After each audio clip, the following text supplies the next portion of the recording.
नमस्कार. शेल्वी किचन मध्ये शर्मिला पटवाडी आपल्या सर्वांचं स्वागत करत आहे. मी आता तुम्हाला दडपे पोहे लातूरचे करून दाखवते. तर दडपे पोह्याला काय काय साहित्य लागतंय ते बघूया आपण आता. हे मी अर्धा तास ताकामध्ये भिजवले होते. आमच्या लातूरचे पोहे आहेत. दडपे पोहे, हळद, मोहरी, जिरा, मीठ, पाणी. इथं नारळाचं पाणी घेतलेलं, कढीपत्ता, कोथिंबीर, शेंगादाणे, कांदा, हिरवी मिरची आणि एक चमचाभर दळलेली साखर. तर आपण आता तेल सुरुवात करू.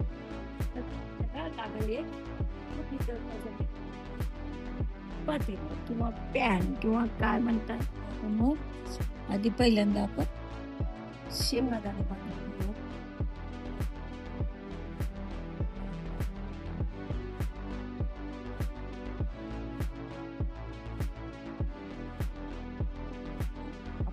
शेवटी टाकून असताना ते मस्त खोकला.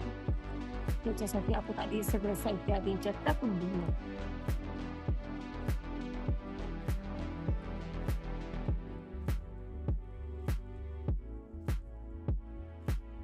पण आता एका बाउल मध्ये कांदा, टमाटे घेऊया.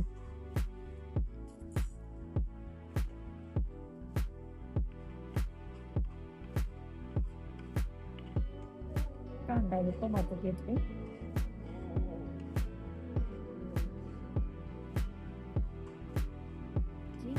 हिरवी मिरची तुम्हाला आवडलं तर थोडं तिखट पण थोडस साखर आणि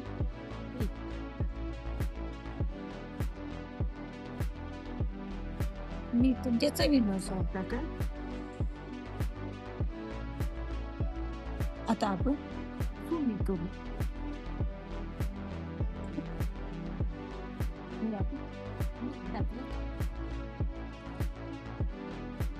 आपण हे हातानं एकत्र करू आणि थोडस 10 मिनिटं झाकून त्याला पाणी सुटतं.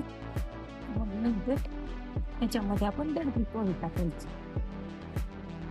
त्याच्यात थोडस आपण नारळाचं पाणी टाकू, अर्धी वाटी, आणि एकत्र करू. म्हणजे थोडासा ओला झाला का मग पोहे कोरडे होणार नाही. मला दडपे पोहे काय म्हणतात माहितीये का? कारण हे सगळं झाल्यानंतर आपल्याला त्याला एक 10 मिनिटं असं दडपून ठेवायचं, म्हणजे झाकून ठेवायचं त्याच्यावर जाड.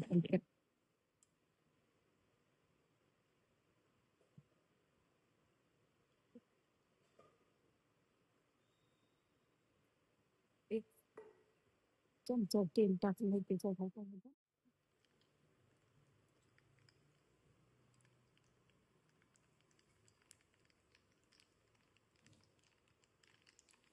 जिरे टाकलं,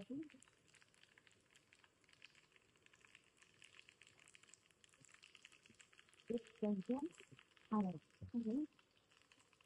लाल मिरची,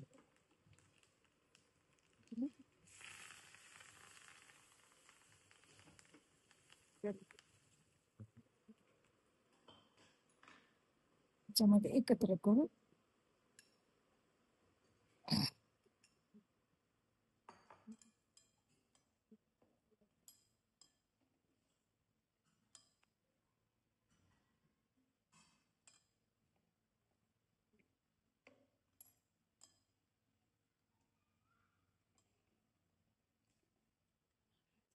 आपण सपका दूध, नारळाचं पाणी.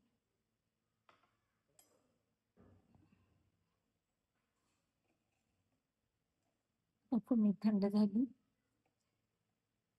आता आपण याला फोडणी टाकू.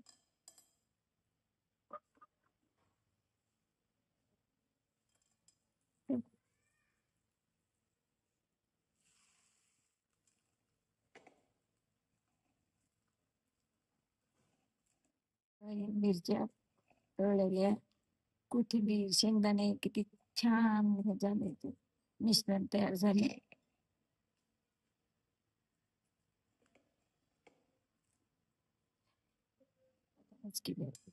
आता हे पोहे काय करायचे माहिती का? आपण असे दडपून ठेवायचे आणि मग 10 मिनिटांनी हे उघडायचे, म्हणजे थोडस थोडा झाकून ठेवा, हवा न जाईल असं. ह्याला दडपून ठेवायचे, म्हणून याचे नाव आहे दडपे पोहे.